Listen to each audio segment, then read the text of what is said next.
Bom, uma boa tarde, uma boa noite a todos aí que estão com a gente aí nessa live da Hikma.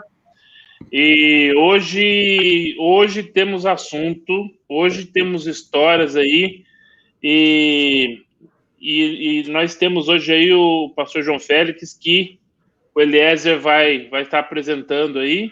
E primeiro é um prazer grande de ter o João Félix, né, pastor João Félix, mas vamos chamar de João Félix, né? Isso. E, Eliezer, por favor, faça as honras, apresente o nosso irmão, que já antes da live já nos enriqueceu muito aqui no backstage, aqui atrás, aqui no negócio aqui, já nos enriqueceu bastante com as experiências dele. Com certeza. Boa tarde a todos, boa noite. Nós damos continuidade à nossa série sobre o que não me contaram sobre missões. Nosso objetivo é de proporcionar àqueles que estão nos ouvindo uma visão não tão romântica assim do campo missionário, através da experiência de missionários que já passaram, que ainda estão no campo. E hoje o nosso convidado é o pastor João Félix, né? Eu particularmente o chamo de João ou Johnny, foi meu amigo, a gente serviu junto em Irecê, no sertão da Bahia, durante 5 anos. Foi uma bênção de Deus. João e Marisa foram, para mim e minha esposa, bálsamo num período de muito aprendizado. E, João, eu queria que você falasse um pouco mais de você. Conta aí a sua história, sua família, sua história, sua trajetória de chamado e de ministério até hoje aí. Primeiro eu quero agradecer e dizer que é uma honra, né, poder estar participando com vocês, né, o Danilo, o Jefferson, o Eliezer, e assim, poder compartilhar daquilo que foi minha vivência. Eu estou com 37 anos de ministério pastoral, né, e missionário, e ao longo desse tempo, assim, só alegria, né, em poder servir ao Senhor. Eu sou parte de uma família de 7 irmãos, né? Meu pai cortava cabelo, era barbeiro, minha mãe costurava, e a nossa vida foi muito difícil, né? Lá em casa, Danilo e Jefferson, a pobreza era tão grande que, quando dizia assim, a chupeta do menino furou, aí dizia assim, leva pro borracheiro, tem dinheiro para comprar outra, não. Então, foi nessas dificuldades que a gente foi sendo criados. E a coisa não era tão fácil, não, né? Se dizia que para a gente comprar 1 quilo de frango, dava uma entrada e pagava o resto em 12 meses, né? Com o tempo, a gente foi só um instantinho aqui, que eu deixei meu celular. Deixa eu colocar aqui no modo avião. Tá bom. Com o tempo, a gente vai procurando alternativa para viver e superar essas dificuldades. E meu pai, ele sempre foi muito rigoroso na nossa criação, porque ele queria dar uma formação de honestidade, etc. e tal, porque o meio que a gente era criado era muito difícil, né? Muito difícil mesmo. Até hoje, o bairro onde eu nasci é considerado um dos bairros muito violentos da cidade. Então, nesse meio, meu pai tentava preservar a gente. E a gente foi procurando alternativas para viver. Chegou próximo à minha adolescência, 14 anos de idade, eu já tinha uma vida lógico, meu pai não sabia, minha mãe não sabia, eu aprendi a jogar baralho, né, perdia o pouco dinheiro que tinha, e eu comecei a tentar me livrar daquilo ali. E eu lembro que uma vez, colegas, eu estava na casa de jogo e minha mãe descobriu que eu estava lá. E eu fui surpreendido quando ela tocou no meu ombro e eu olhei, era ela. Minha mãe me fez um sermão muito grande, até em casa. E à noite meu pai me bateu de uma maneira que para mim foi, como a gente diz assim, foi a maior surra que eu tomei na vida. Ele foi lá na minha rede e disse assim, meu filho, você estava nesse lugar que sua mãe falou? Eu disse, estava. Ele botou a mão no meu ombro e disse, não vá lá não, meu filho. Se você nunca viu seu pai lá, é porque lá não é o seu lugar. Isso foi o suficiente para que eu chorasse a noite toda. E eu disse assim, nunca mais eu vou naquele lugar. Na terça-feira eu estava lá novamente. Até um dia em que um colega de trabalho me convidou para ir a uma igreja, e chegando lá, ele disse, olha, quem vai pregar é irmão Alírio e tal, é a primeira vez que ele vai pregar, vamos lá. E eu fui na festa, eu fui, e ao final do culto eu me dei conta que eu estava lá na frente dizendo, eu estou entregando minha vida a Jesus. Foi o melhor dia da minha vida. A partir dali, eu descobri que o sentido da minha vida não estava nas coisas, estava dentro de mim. Jesus fez isso na minha vida. E daí em diante, né, enfrentei dificuldades, porque foi a primeira pessoa na família a tomar essa decisão, e foi muito difícil para mim, né, mas eu consegui superar. Fui batizado com 2 meses de convertido, isso quebrou a regra da igreja, né, porque eu não passei por aquela classe de tal, porque eu disse, eu quero me batizar, e disseram, aí até que o pastor disse, ele não pode ser impedido de batizar, ele quer se batizar, e eu me batizei, e o outro ano, um ano depois, me entregaram uma congregação para eu dirigir. Eu achava que eu era o máximo, porque eu estava dirigindo a congregação, é porque ninguém queria. Aí eu estava chegando, não sabia, né? Abracei a congregação sem saber de nada, né? Mas, enfim, um dia pela manhã, num culto de missões, e o pastor fez aquele apelo e eu fui à frente, né, dizendo que aquela coisa muito forte, todo lugar que pisar a planta do vosso pé será vosso, tal. Quando eu voltei para casa, eu fiquei imaginando, isso foi emoção. E todas 5 horas da manhã eu fazia meu culto matutino individual. E numa dessas manhãs eu senti exatamente o que eu senti quando estava na igreja. Aí eu entendi que era um chamado de Deus. Sem que contasse nada ao meu pastor, no domingo ele, João, eu queria falar com você com mais tempo. Você pode vir na minha casa amanhã? Posso, pastor. E chegando lá, ele disse, João, eu vejo que você é uma pessoa vocacionada, e contou lá a história dele, a versão dele, e disse, eu acho que se você tiver a oportunidade de ir para um seminário, você pode exercer seu ministério sem ir para o seminário, mas o seminário vai lhe dar ferramentas melhores para isso. E aí foi quando eu fui para o seminário, né, fiquei lá 5 anos. Deixa eu contar um segredo para vocês. No último semestre do seminário, me mandaram embora do seminário. Eu não sei se é porque eu orava demais ou eu brincava demais, né? Depois foi quando eu fui, a partir daí, assumir o meu primeiro ministério no sertão da Paraíba. Cidade, num povoado de Gravatá. Eu estava contando aqui para os colegas, Danilo, que quando eu cheguei lá, disseram, rapaz, ali é um lugar tão difícil, o camarada disse, eu já trabalhei lá, ali é tão difícil, que eu fui para lá ganhar alma, quase que eu perco a minha. E foi no período, rapaz, de seca. O camarada me disse assim, pastor, aqui é tão seco, que tem peixe com 3 meses de idade, não sabe nadar ainda. Então, foi essa situação que eu encontrei lá. Mas, assim, foi uma coisa maravilhosa, né?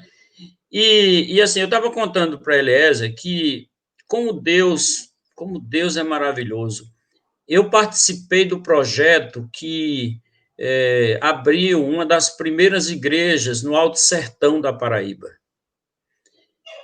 Eu fiz parte da equipe e voltei lá 30 anos depois, e cerca de 18 cidades naquela região, hoje, todas elas têm igrejas como fruto dessa primeira semente plantada. Então, voltar lá e ver o que Deus fez durante todo esse tempo é uma alegria para mim.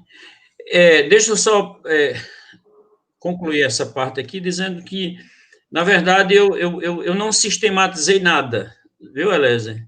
Não tem como eu ter um roteiro aqui para seguir, eu estou falando isso, e aí eu queria também ouvir a expectativa de vocês em relação ao que eu possa comentar. Tá. A gente vai conversar um pouco sobre a sua experiência, sobre o que você passou como missionário, como pastor em uma igreja no sertão. Né? Eu queria saber de você, João, então deixa eu te fazer a primeira pergunta. Tem muita gente nos assistindo e que essas pessoas eles não são do sertão, eles não conhecem o contexto do sertanejo. Resume para a gente aí a sua visão de quem é o sertanejo, quem é esse povo, que características que você acha que distinguem o sertanejo, que fazem ele ser sertanejo? Uma das coisas que me chama a atenção é a fidelidade do sertanejo. Ele é uma pessoa muito fiel e ainda tem aquela coisa realmente de honrar a palavra. Por isso, eu creio, a dificuldade de alguns aceitarem uma mudança religiosa, porque eles são fiéis aos pais, aos avós, etc. e tal. Então, é essa fidelidade. É tanto que quando você vê o sertanejo convertido, ele traz isso para a sua igreja também, para o evangelho, em termos de fidelidade. Ele é muito fiel. A outra coisa que eu vejo no sertanejo é a hospitalidade. Eu até uso essa expressão que o sertanejo parece um espelho. O que você refletir, você vai ter de volta. Então, se você consegue conquistar o sertanejo, você tem portas abertas. E isso me ajudou muito nesse entendimento, porque quando eu cheguei no meu primeiro ministério, aquela igreja tinha sido, na construção do templo, tinha sido derrubada 2 vezes. Então, ainda existia aquela tradição que aquela família não se relacionava, havia uma divisão no lugar, era um povoado. E eu comecei a pedir sabedoria a Deus para entrar nesse povoado. E uma das chaves foi exatamente quando faleceu um dos líderes daquela família, e eu fui visitar. E eu descobri que o pessoal da igreja ficou até... Pastor, olha, crente não vai para velório de pessoas que não são crentes. Eu disse, não, eu não tenho esse problema. E na segunda pessoa que morreu lá no lugar, eu fui para lá e o rapaz que estava dirigindo a cerimônia fúnebre me pediu para dar uma palavra. Eu até disse para ele, não, rapaz, a pessoa disse, não, pastor, dê uma palavra. E ele não era padre, era uma capela que tinha lá. E na terceira pessoa que faleceu nesse tempo, ele me disse assim, pastor, assuma. Então, a partir dali, todo velório daquele povoado chama o pastor João. E graças a Deus que não era só para velório, eles descobriram que eu gostava de buchada de bode. Então, toda buchada que dizia, chama o pastor. E o bom é que eles sabiam que eu orava antes, e aí dizia assim, olha, ninguém começa a comer antes de pastor João fazer a rezinha dele. Então, todo culto tinha, aliás, toda buchada tinha que ter a rezinha do pastor João. Então, a gente começou a se aproximar desse pessoal. E eu agradeci muito a Deus, porque eu vi pessoas daquele pessoal ali indo para a igreja, recebendo uma questão de relacionamento. Ou seja, o fato de ter conquistado a confiança deles, né? Eu tive essa... Então, um sertanejo mais ou menos por aí. Então, você está me dizendo que para alguém, vamos pegar aqui num cenário, um seminarista acabou de se formar no seminário, não importa qual seja, e ele é convidado e ele aceita para ser pastor de uma igreja lá no sertão. Ele já está pronto para ser pastor da igreja? Ele já conhece tudo o que precisa saber para ser pastor de uma igreja lá? Eu acho que ele precisa saber que o que ele vai aprender com o povo lá, o seminário não lhe ensinou. Porque esse ensinamento, ele vai na prática, né? A linguagem é outra. Tem coisas assim que parece... isso na nossa experiência. Foi até uma situação assim inusitada, porque quando a gente estava com aquela equipe lá no sertão, uma das meninas empolgada e tinha um cidadão deitado numa cadeira de balanço, e ela chegou lá naquela empolgação e disse, o senhor conhece Jesus? Aí ele disse, moça, faz pouco tempo que eu moro aqui, pergunta ali ao vizinho. E aí ele disse assim, o senhor não sabe que ele morreu pelo senhor? Eu não sabia nem que ele estava doente. Isso parecia uma coisa assim, né, da gente brincar, mas depois a gente começou a perceber que ele fez isso com verdade e que a gente precisava entender os valores dele, a visão dele. Isso era simples para a gente, mas para ele não. Eu até citei aqui para Eliezer que às vezes a gente precisa entender que tem coisas que não têm muito valor para a gente, mas para o outro tem. Você pega uma lata de sardinha e joga fora, a criança vai lá e faz um carro para ela. Então, para a gente é uma lata de sardinha, para ela não. Então, existem valores entre os sertanejos. Por exemplo, eu aprendi lá no sertão que tomar o cafezinho na casa do sertanejo é muito mais do que tomar um cafezinho, né? É tanto que teve um dia, eu tomei tanto café, porque eu saí para visitar e tal, tomei tanto café que um dia eu disse assim, não tomo mais café. Foi pior, porque eu tomava chá. Café você toma tanto assim, o chá é um copo, né? Então eu saía para visitar, voltava cheio de chá. Mas aquilo ali era o pastor tomou um café comigo, o pastor sentou na minha sala, parecia uma bobagem para mim, mas para eles era uma questão de honra, né? O pastor honrou, tal, tal. Então, são coisas que, às vezes, lá no seminário a gente não tem essa noção. Mas, assim, Elésio, respeitar, entender que ele está no mundo dele e que eu, não sei se eu posso usar essa expressão, eu sou menor do que ele, eu estou ali para servi-lo. Entendi. Olha, a quem está aqui nos assistindo, se você tiver alguma pergunta ao pastor João e quiser deixar algum comentário, eu já deixo o meu alô para o pessoal de Irecê e região, que está aqui já mandando comentários aqui, Solange, Grande César, você lembra, João, das pescarias com o Grande César, lá na Fazenda César Dias? Então, boa tarde a você. Eu me tornei um bom pegador de peixe. O camarada pescava, eu pegava e botava dentro da lata, né? Então, foi uma experiência boa. Tá certo. Olha, Jefferson, Danilo, se vocês tiverem alguma pergunta, podem fazer, viu? Pastor João, antes da minha pergunta, eu vou fazer um pedido ao senhor, devido a que nós temos pessoas de diferentes partes do Brasil assistindo essa live, né? E muita gente não tem ideia do que é uma buchada de bode. Então, antes da minha pergunta, eu vou pedir para o senhor, brevemente, se o senhor pode explicar o que é uma buchada de bode, porque tem gente que, de fato, não sabe.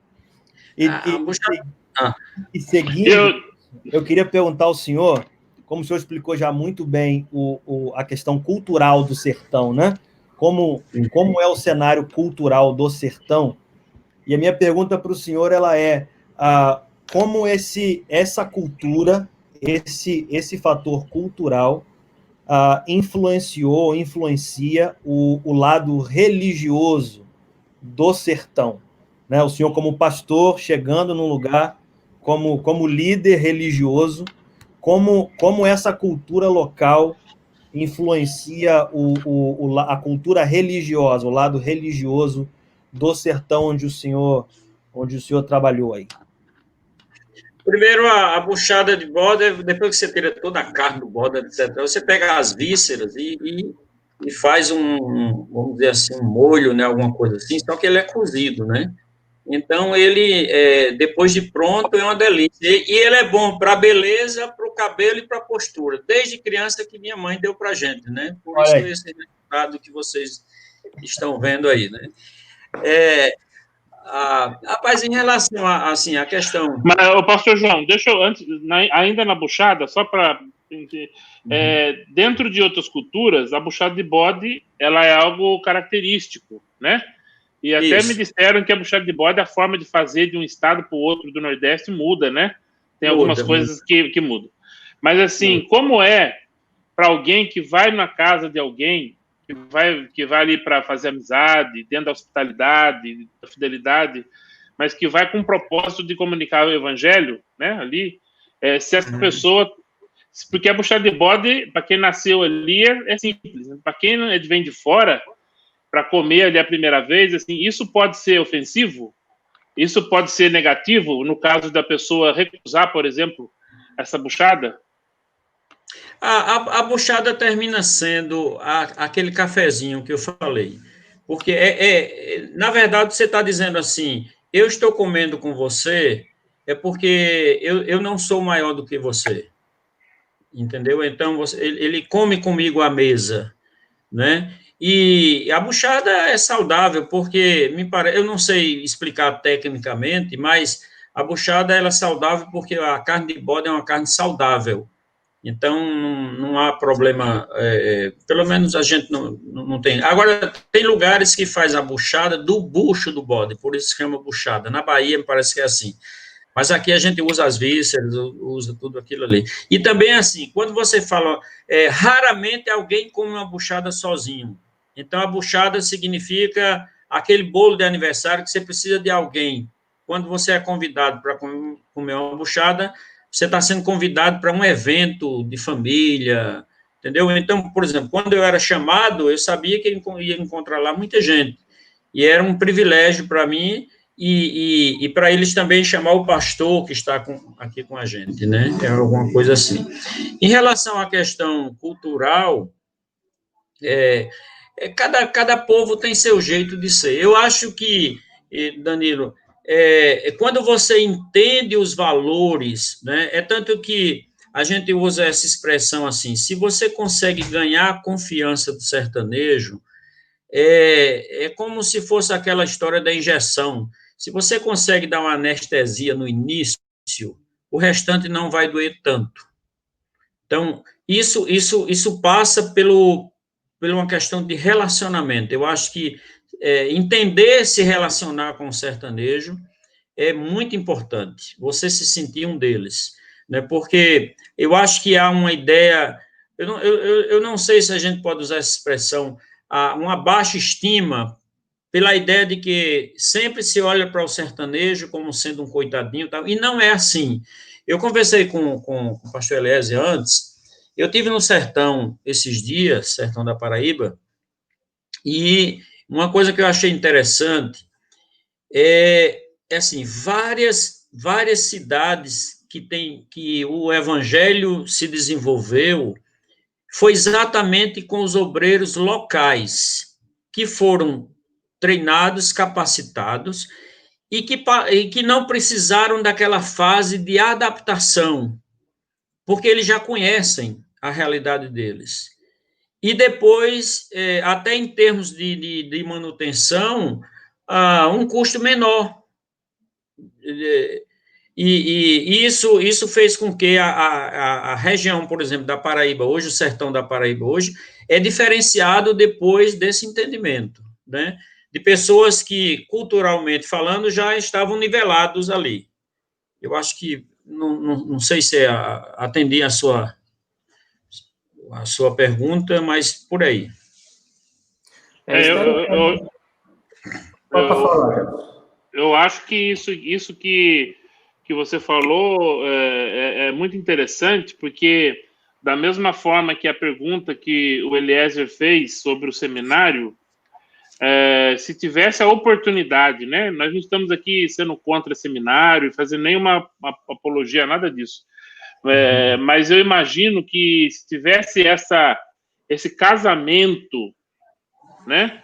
Estamos falando da realidade do sertão, do seminarista, ou se o próprio sertão tivesse a escola de um local que pudesse formar os próprios obreiros locais, né? Os próprios pastores locais e evangelistas, ou o seminário na cidade maior, ou alguma coisa assim, pudesse também ter essas idas e vindas, e ter no quadro da formação desses seminaristas também essa informação sobre o sertão, e levar a gente experiente do sertão para poder compartilhar, já quebraria muita coisa, né?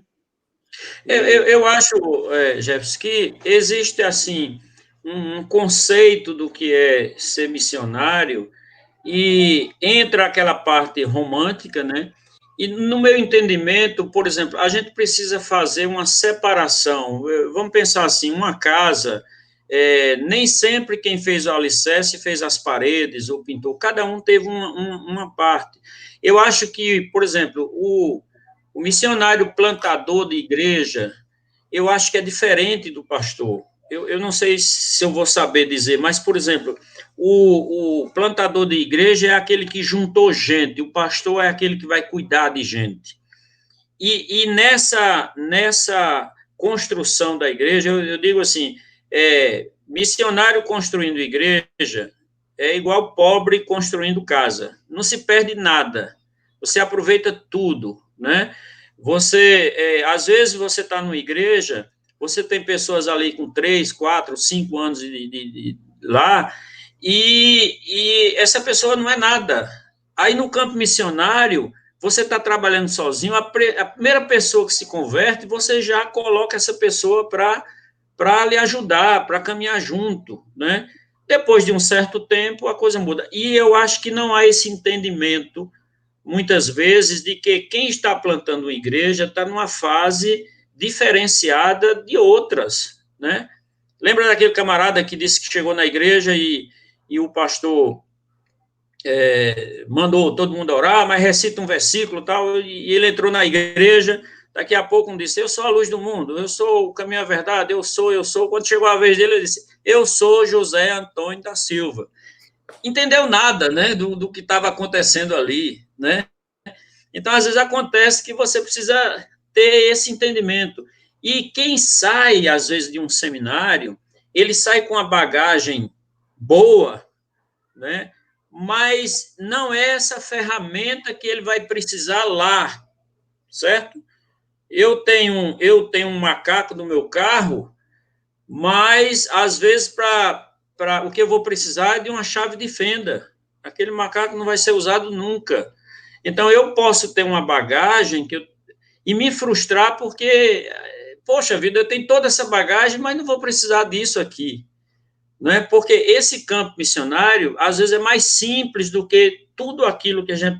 E eu não estou menosprezando a questão do conhecimento seminário, estou querendo dizer que talvez aqui eu não vá precisar disso.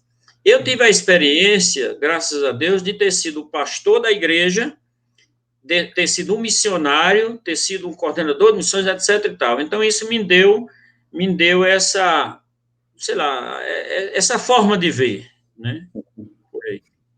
Ô, João, a Ivanice Chagas, esposa do Jefferson, está acompanhando a live, está fazendo uma pergunta interessante aqui. Quais seriam os erros, os piores erros que um missionário pode cometer no sertão? Nós estamos falando nesse âmbito de cultura. Quais seriam os erros, exemplos de erros? Para mim, a primeira deles é não gastar tempo para entender onde ele está pisando, ter esse conhecimento. É levar uma coisa já projetada. Eu até penso assim, eu lembro que quando nós fomos para Irecê, me treinaram, né, me deram um pacote para eu colocar em prática lá em Irecê.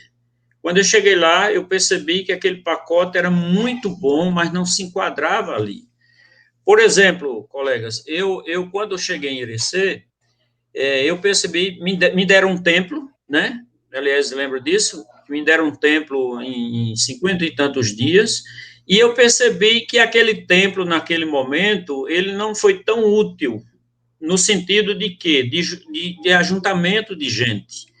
Eu lembro que um dia eu disse à minha esposa, eu disse, olha, nós vamos fazer uma atividade na igreja e diferente de um culto, que é para a gente trazer gente para a igreja. Aí saímos convidando ali tudo quanto era casa, e o pessoal dizia, eu vou. Eu disse, Marisa, a gente vai fazer o seguinte, a gente vai fazer um culto, não, a gente vai fazer uma reunião informal para trazer esse povo para aqui. Vamos fazer um cafezinho, um chá, bolacha, etc. e tal.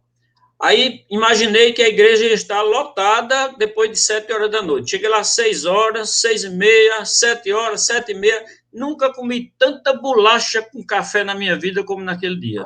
Não foi ninguém. Não apareceu ninguém. E aí a gente começou a perceber que o pessoal tinha dificuldades de ir para o templo. E aí nós mudamos a estratégia, começamos a ir à casa do povo. Quer dizer, aqui no meu templo, para alguém ir, precisava se arrumar, trocar de roupa, etc. e tal. Na casa dele, não. Eu falava com ele do jeito que ele estava ali. Então, foi quando a gente começou a ter reuniões com 60 pessoas, 50 pessoas, né? E que na igreja era só eu. Um dia minha menina disse assim: Painho, cadê o povo? Eu digo: o povo é a gente. Aí foi quando eu comecei a me preocupar com a estratégia, que eu disse: gente, eu tenho 2 filhas que saíram de uma igreja estruturada para o nada.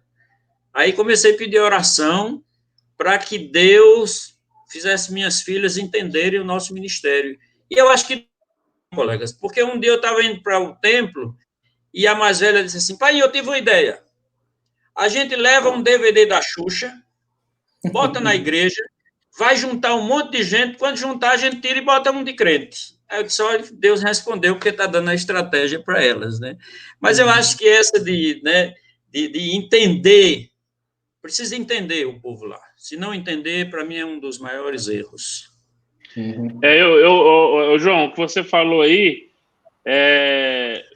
se a gente pudesse comemorar isso aqui como se fosse um gol, né? Um gol do 13 na final. Ótimo, né? Maravilha. Porque é o seguinte, porque eu acho que isso resume muito, essa tua fala é exatamente, a gente vai para qualquer lugar, desde a Rússia até o sertão de qualquer lugar aí, nós temos cometido exatamente esses mesmos erros. Nós pegamos um pacote pronto, pegamos aqui e tal, e achamos que isso aqui vai funcionar naquele ambiente e não estamos dispostos a aprender com quem está ali no local, quem nasceu ali, não é? Então, essa é a grande dificuldade de nós, pastores, missionários, o nome que a gente quiser dar tudo isso, nós estamos ainda nesse século XXI, gente estudando, indo para seminário, voltando, com todo tipo de estudo, nós estamos cometendo o mesmo erro. A gente não observa isso. Ô Jefferson, uma coisa que às vezes acontece por exemplo, você vai ao campo missionário porque alguém lhe enviou para fazer isso. E você vai para cumprir sua missão. E eu aprendi que a gente precisa ter um sentimento. É um sentimento chamado de compaixão. Você precisa ter compaixão. Aquilo ali vai lhe dar motivação. Eu disse a Eliezer, pedi permissão a Eliezer, se eu pudesse contar essa história. Eu era pastor de uma igreja e num domingo de manhã, era uma região de praia. Você sabe que região de praia todo dia tem feira. E aí eu acordei no domingo de manhã, me arrumei para ir para a igreja e descobri que lá em casa estava uma fartura. Estava fartando arroz, fartando feijão, fartando café, tal. E aí eu fui para a feira. Quando eu cheguei lá, tinha uma quantidade de gente na frente do... aconteceu alguma coisa ali. Era na frente do sanitário do mercado. E era uma coisa suja, alguma coisa assim. E o que estava vendo? Eu disse: não, tem um homem caído aí. E aí eu disse: por que não leva para o hospital? Aí disseram: não, ele está muito sujo. E eu tinha um Fusca. Pelo menos, né? Pelo menos eu não estava a pé. E aí eu levei esse homem para o hospital. Quando chegou lá, o médico disse: olha, esse homem está desnutrido. Esse homem deve ter passado muita fome. E ele disse: eu vou deixar ele aqui uns 3 dias, pelo menos ele se alimenta. Eu voltei para o mercado para saber quem era ele, para avisar a família. E aí me disseram: não sabe onde mora, tá? Aí alguém disse assim: ele mora com Penha, lá na zona da cidade. Aí lá vai eu, num domingo de manhã, vestido de pastor, para a zona da cidade procurar Penha. Quando eu cheguei lá, aquela carreira de quarto assim, eu saí: quem é Penha, quem é Penha, quem é Penha? De repente saltou uma mulher e disse: só serve Penha. Eu digo: só serve Penha. Aí disseram assim: Penha está lá no bar da Brasil Gás. Aí lá veio no bar da Brasil Gás procurar Penha. Quando eu cheguei lá, aí se apresentou uma mulher e disse: o senhor quer o que com Penha? Penha sou eu. Era uma prostituta.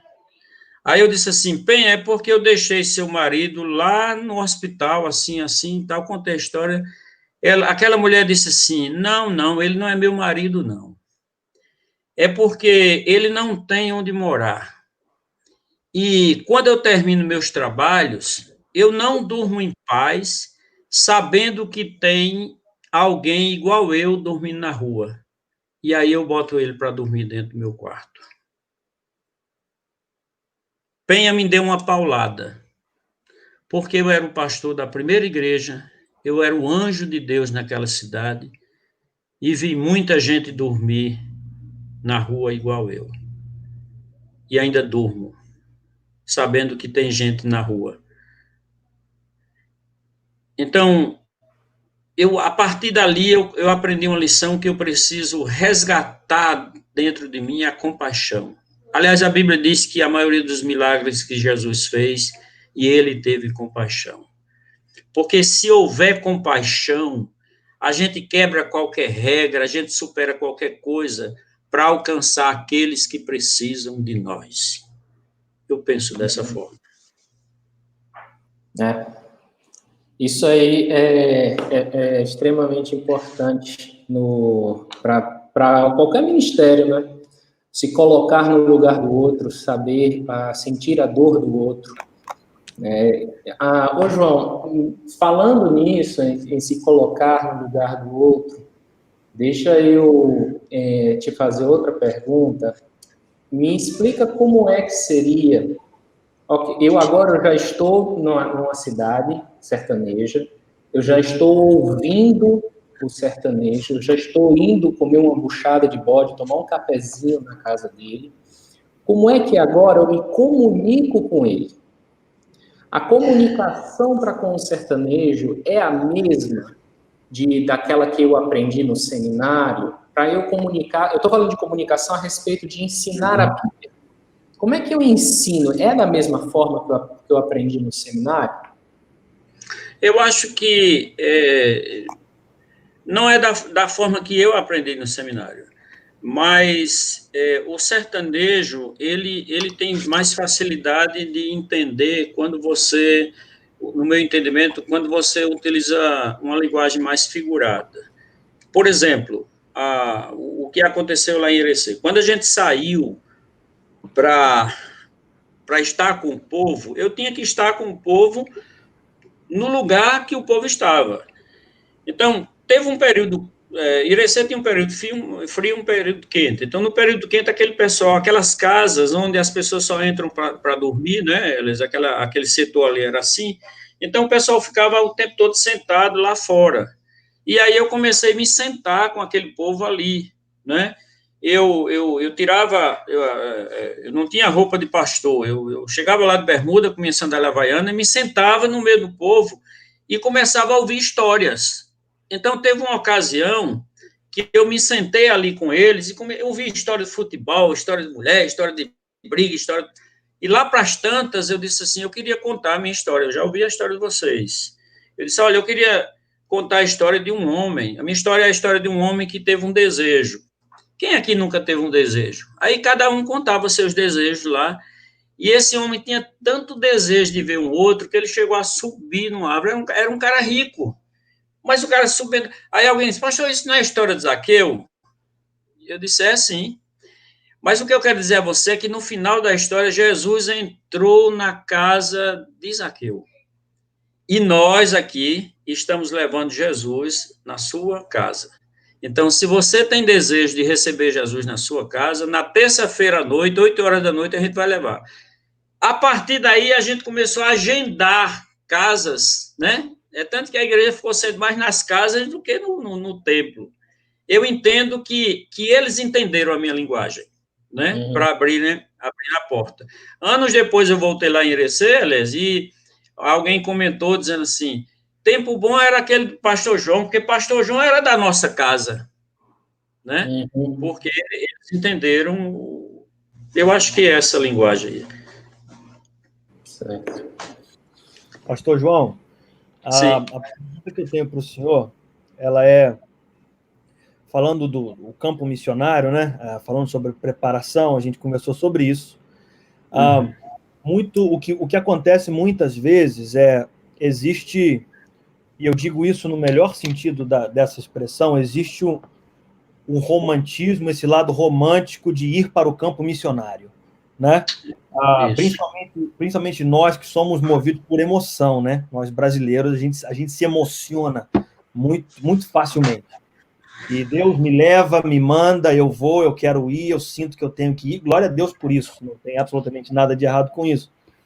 Porém, às vezes, nesse tempo de preparação, as pessoas se esquecem de falar sobre o quão difícil vai ser, né? Vão chegar os momentos de completa escuridão, né? Que você vai estar num lugar que não é o seu, as pessoas elas não são as que você cresceu com elas, a cultura ela é diferente, a comida é diferente, as práticas são diferentes, tudo é diferente.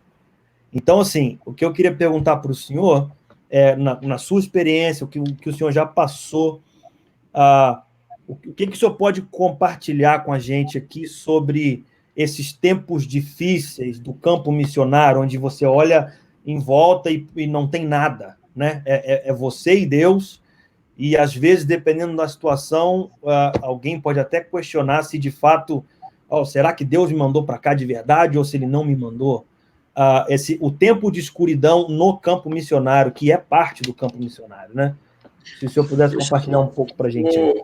Danilo, realmente há essa coisa romântica, né, esse lado bonito.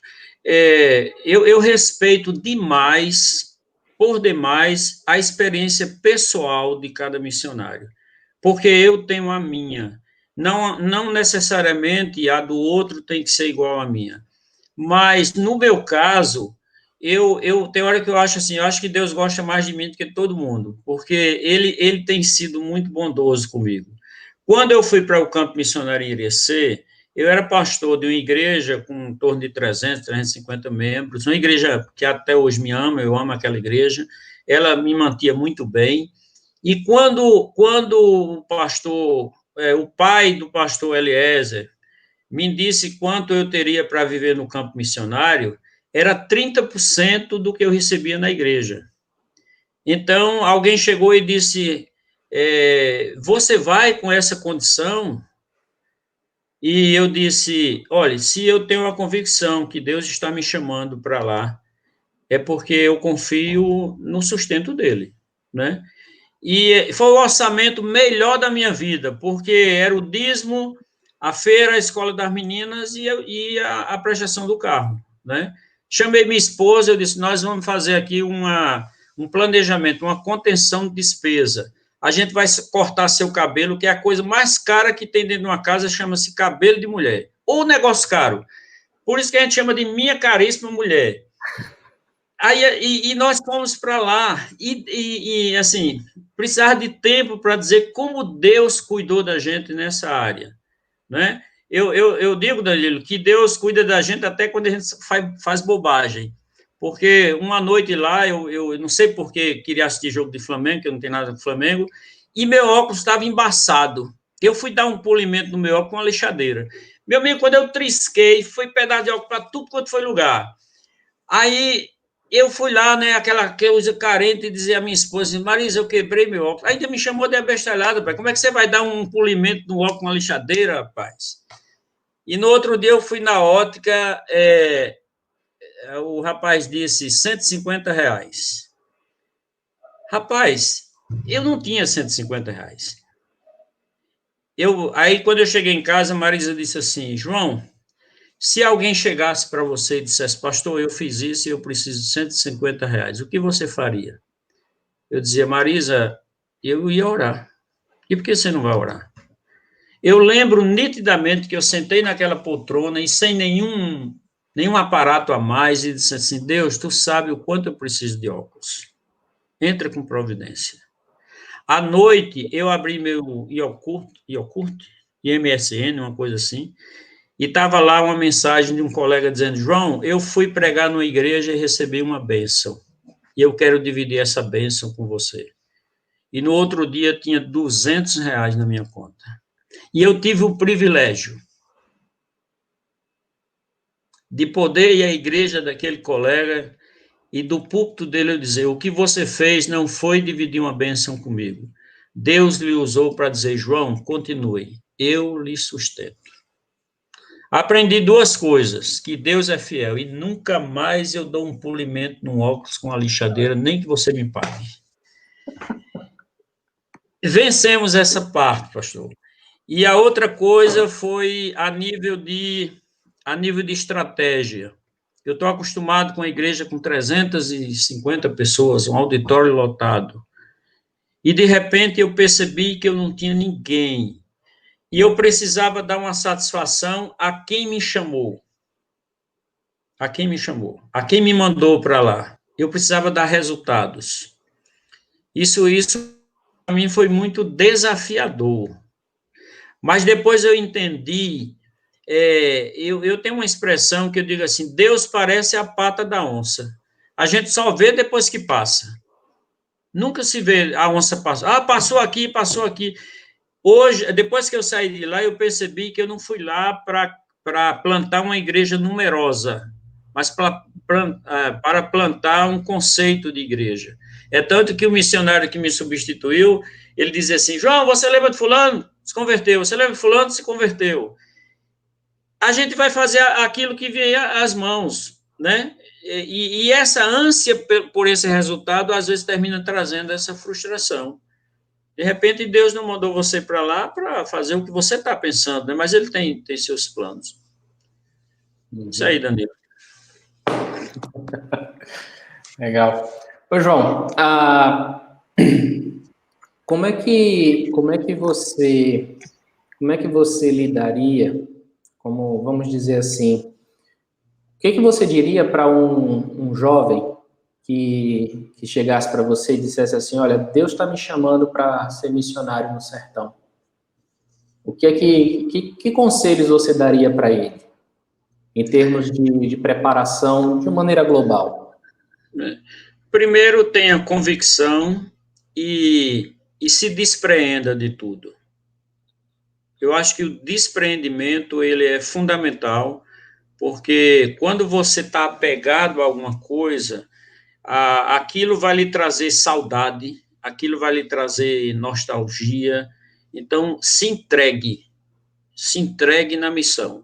Eu falando da minha experiência, quando eu fui para o seminário, foi na época que eu estava vivendo melhor. Eu tinha 19 anos, eu consegui ter o meu trabalho próprio, e foi no melhor da minha vida que eu fui para o seminário. Minha mãe perguntou assim, João, você lá vai ganhar dinheiro? Eu disse, não, mãe, lá eu vou pagar para... Ela não entendeu nada, né? Mas eu me entreguei, né? Me entreguei completamente. Eu acho que essa entrega é fundamental, para que você não fique comparando alguma coisa. Eu poderia estar na universidade, eu poderia estar muito bem financeiramente, como eu tive a oportunidade, às vezes, de algum trabalho, alguma coisa assim, mas não está feliz, porque o melhor lugar de você estar não é a cidade grande nem a cidade pequena, é o centro da vontade de Deus. Eu acho que esse é o melhor lugar, onde a gente se realiza. Uhum. Então, você tem alguma pergunta, Gerson? Não, pode fazer, depois eu faço. Eu queria que você contasse para a gente, você tem compartilhado algumas experiências interessantes, eu queria que você contasse para a gente qual foi uma das experiências mais marcantes que você teve com Deus no sertão. Eu acho que essa era a minha pergunta. Essa era a minha pergunta. Então, assim, deve ser a mesma coisa, né? Eu ia pedir para você compartilhar um testemunho, né? Dessa... algo assim que realmente, se você pudesse selecionar deve ter muitos, né? Mas um que pudesse passar para a gente. Eu acho que a primeira vez que eu fui para o sertão da Paraíba, que eu não era seminarista ainda, eu fui na equipe, e assim, ir para um lugar que eu não conhecia, sem ter muita experiência, eu fui com 3, 4 anos de evangelho, e eu não sabia o que fazer lá. Eu não sabia o que fazer. E isso me inquietou muito, né? Porque eu fiquei nervoso, eu fiquei impaciente e tal. E isso me levou a depender mais de Deus. Então, cada pessoa que eu falava e que eu chegava em casa dizendo, rapaz, eu falei isso, será que eu falei certo e tal? E quando eu comecei a ver o resultado disso, né, hoje o sertão da Paraíba é outra realidade, a partir daquelas sementes, isso foi muito forte para mim. Agora, de uma maneira assim, pontuada, na cidade de Irecê, a gente tinha, eu lembro que eu fui visitar, nós fomos visitar um cidadão que ele estava caído, né, bêbado na sala, e a mulher dele pediu para que a gente voltasse lá depois. E depois a gente foi lá e tal, e na continuidade esse homem se converteu, etc., começou a frequentar a igreja, aliás, deve saber, irmão Irineu, e ele se tornou até o responsável pelo templo, né? E um dia eu estava na casa dele, nós estávamos conversando na sala, e a esposa dele disse, na conversa ela começou a chorar, e daqui a pouco, quando ela parou, ela disse, pastor, desculpe, eu não estou chorando de tristeza, é de alegria, porque eu lembro o dia que 2 homens trouxeram Irineu e jogaram aí perto dessa poltrona, pastor. E eu estava tão desesperada que eu decidi acabar com o meu sofrimento e o dele. E aí eu peguei uma trave, né, de fechar a porta, aquele pedaço de madeira grande, e a minha intenção era bater na cabeça dele e depois na minha e acabava tudo. Pastor, eu tive forças para levantar esse pau, não tive forças para descer. E hoje eu entendo que naquela hora foi Deus que segurou minha mão, porque pouco tempo depois vocês chegaram aqui. Hoje foi transformada a vida dele, a minha vida e a vida da minha família. Então, para mim, se eu só lembrasse dessa experiência em Irecê, eu teria cumprido minha missão naquele lugar, porque irmão Irineu se tornou uma referência naquele lugar. Um dia eu fui na casa dele, e aí eu procurei Irineu disse, não, ele não está aqui não. E quem é Irineu? Ele era conhecido como Palito, né, Lésia? Porque ele era magro, né? Sabe, Danilo, aquele cara magro, tão magro, que um dia foi tirar uma radiografia, o médico disse, tira a camisa, ele tirou esse veste, vem buscar o resultado amanhã. Isso era irmão Irineu, rapaz. E esse homem agora, né, depois ele teve uma caída e tal, porque, assim, a gente sabe que tem gente que se transforma no ato, tem gente que é um processo, né? E eu louvo a Deus por isso. Para mim foi uma coisa que marcou muito, né? Então, quando você olha pelo que você passou, você falou aí de... Você tinha oportunidades, você abriu mão dessa oportunidade, você estava falando aí de se desprender, oportunidades de conseguir dinheiro, você abriu mão, você era pastor, estava numa igreja estabelecido, era amado por essa igreja, a igreja não queria que você saísse, você saiu, suas filhas eram pequenas, foram para uma plantação de igreja, numa cidade que não tinha tanta estrutura assim, como tinha lá onde você morava. Valeu a pena isso tudo? Valeu a pena porque a partir de lá, de Irecê, foi quando a Convenção Batista Baiana me fez um convite para ser secretário de missões. E eu não queria sair do campo missionário. O pastor Raimundo um dia me disse assim, João, a gente lutou 1 ano com você para você aceitar. Né? Eu disse, não, porque eu estava muito bem lá. Um dia eu disse a Raimundo, olha, foi um desafio vir para Irecê, será um desafio maior eu sair daqui. E aí ele ficou... E lá adiante, quando eu falei assim, que a gente vê Deus, né, a pata da onça, né, hoje eu vejo que, depois eu passei a ver que aquele período ali foi um estágio que Deus me permitiu passar para assumir a Secretaria de Missões com o objetivo de cuidar de missionários. Então, hoje, eu sinto que a maior parte do meu ministério está centrado no cuidado de missionários. Então, lá éramos mais de 60 missionários, aqui na Paraíba, inclusive agora, eu contei isso para vocês em off, eu visitei 14 famílias missionárias essa semana, porque nessa pandemia, né, eles precisam de apoio. E alguém até me disse assim, pastor João, você está no grupo de risco, como é que você sai de casa para viajar, etc. e tal. E eu disse, olha, é muito fácil minha esposa pela manhã dizer, João, acorde e venha tomar café. Para mim é muito fácil. Mas saber que tem famílias missionárias com geladeira vazia, com despensa vazia, eu não posso ficar em paz podendo fazer alguma coisa. E nós criamos aqui um projeto Mão Amiga, que igrejas e pessoas individualmente têm mandado recursos para que a gente possa visitar essas famílias, podendo orar com elas, abraçar essas famílias com a limitação, mas também deixar algo que possa mantê-las, porque elas têm crianças, algumas têm crianças que não entendem isso, e nós precisamos cuidar dos missionários, eu acho que é. E essa estadia lá foi fundamental para eu ter esse entendimento. Pastor João, eu tenho uma perguntinha aqui, o tempo já está ali, mas eu tenho uma pergunta. O senhor falou, ela não estava no planejamento, mas o senhor falou sobre o cuidado do missionário.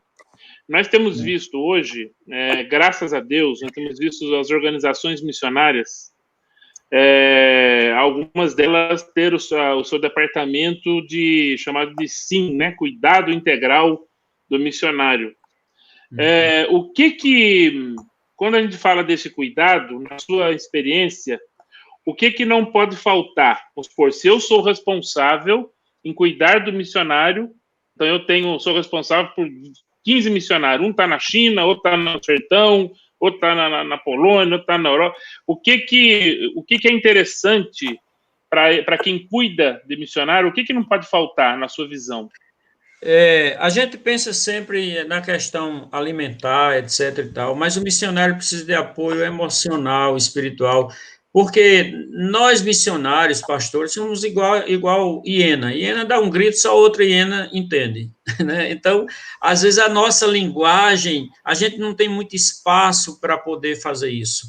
E o missionário, no meu entendimento, ele precisa do apoio, porque, assim, às vezes a igreja, algumas igrejas ou algumas instituição missionária, ela acha que enviando o missionário, ela já cumpriu sua missão. Eu acho que não.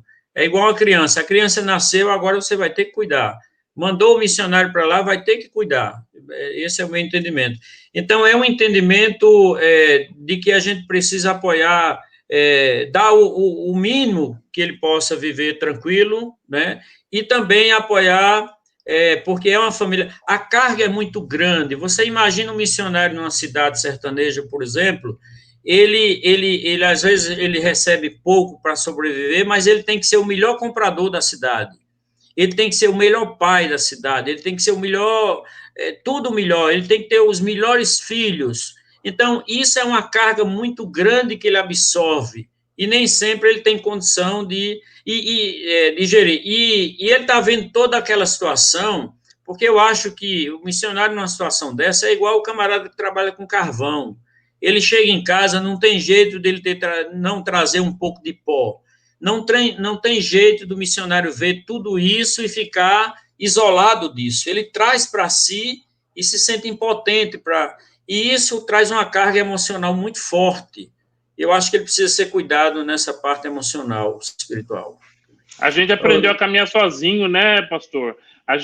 Parece que a gente foi formatado a caminhar sozinho e não ter com quem dividir a carga, né? Isso aí tem hora que vai pesando, né?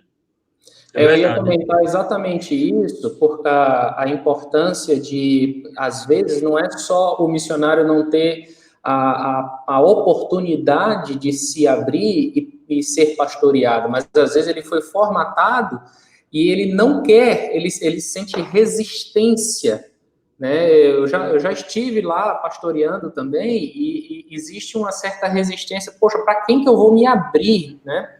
Então, fala um pouquinho, João, a respeito disso, com a sua visão da necessidade do pastoreio mútuo, de vocês também, como pastor, como missionário, ser pastoreado, não de maneira formal. Eu estou lembrando dos nossos tempos que a gente se reunia, por exemplo, para jogar dominó, para conversar, para ir pescar, e como aquele tempo era um refrigério para mim. Né? Sem dúvida, há uma necessidade de ter essa distância. Uma coisa que eu acho que assim, a gente precisa trabalhar e resgatar assim, essa coisa de você ter relacionamentos confiáveis, né?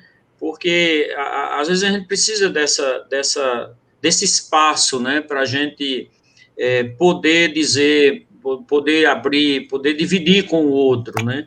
E assim, nessa minha experiência, eu tenho percebido que até intencionalmente a gente precisa criar esses espaços. E a gente percebe a dificuldade que aquele missionário tem, principalmente quando ele não se relaciona. Ele tem dificuldades, muitas. Então, precisa se deixar ser visto, né? Encontrar alguém, encontrar um grupo de referência. A instituição, eu acho que deve provocar isso. Quando nós trabalhamos em Irecê, não sei se você lembra, Elésio, que os missionários eram muito separados, assim, cada um na sua...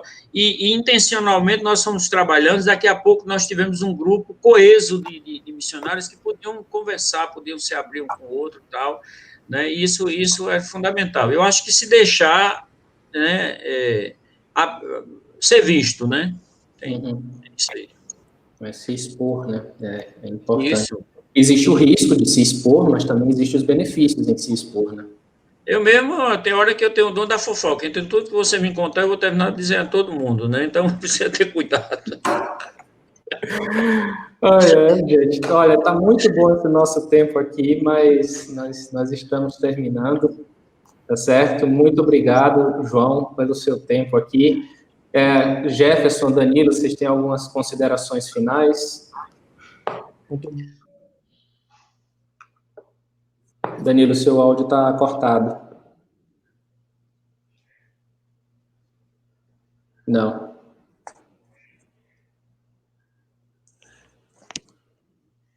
Agora voltou, não voltou? Não. Olha lá, pastor João, muito obrigado. Eu também quero agradecer, muito obrigado, pastor, assim, uma experiência muito boa, nós precisamos ter outras conversas, porque a sua vida, realmente, ela nos inspira, ela nos renova, a sua palavra, o seu testemunho.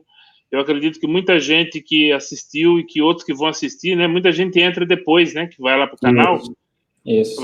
Vai inspirar muita gente. Então, assim, eu louvo a Deus por esse tempo e vamos lá, né? O 13 de Campina Grande, torcendo para o 13, vamos embora.